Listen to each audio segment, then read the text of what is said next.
When I was just a girl, an angel of God came to me and told me I was highly favored. Just like that. He greeted me and told me God loved me. And the next thing he said was, "Do not be afraid." Many have asked me to tell the story. They want to know about the angels, the star, the shepherds, the wise men. People want to know what it was like to watch my son do miracles, to teach, to touch, to heal, to die, and to rise again. To those who ask for the stories, I gladly tell them. Any mother will tell stories about her son with great joy.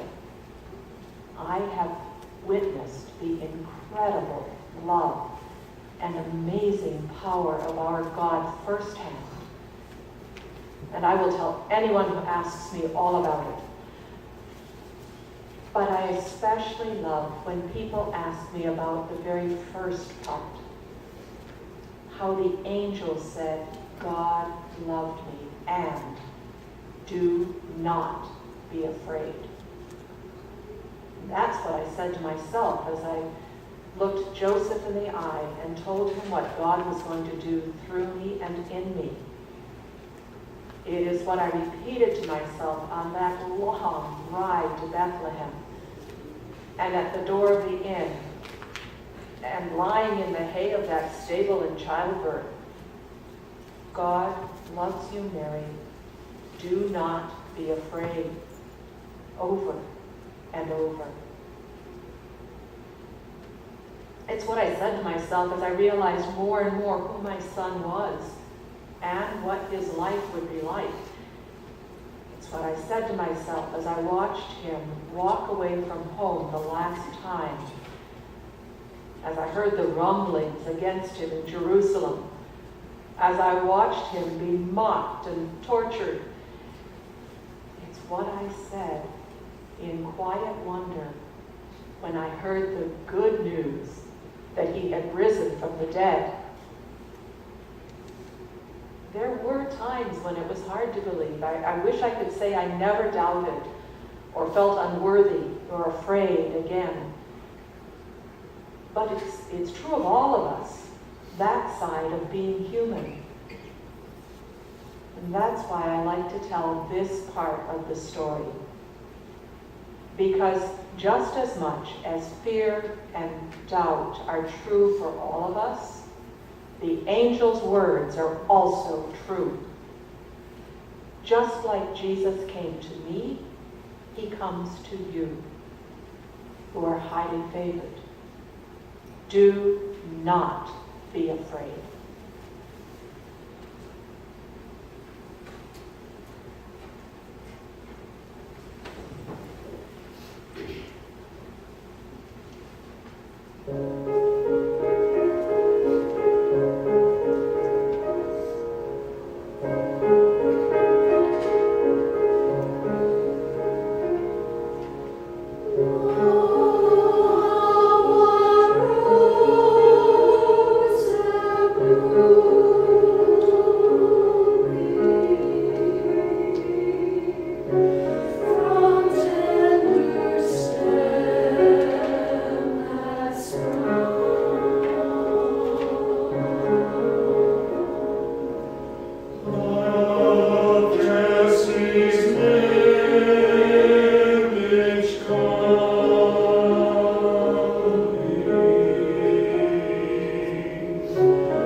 Wise men from the east saw a star appear in the nightly sky after Jesus was born. These men followed the star until they found him. Listen now to one man's story. I'm a man of logic. I've always been a man of logic. I've made a sensible life for myself by making logical choices and strategic moves. I learned early on that the only thing a man can count on is himself. The world's unsteady, and one can only steady it by hard work, right answers, and good connections. This way of life worked extremely well for me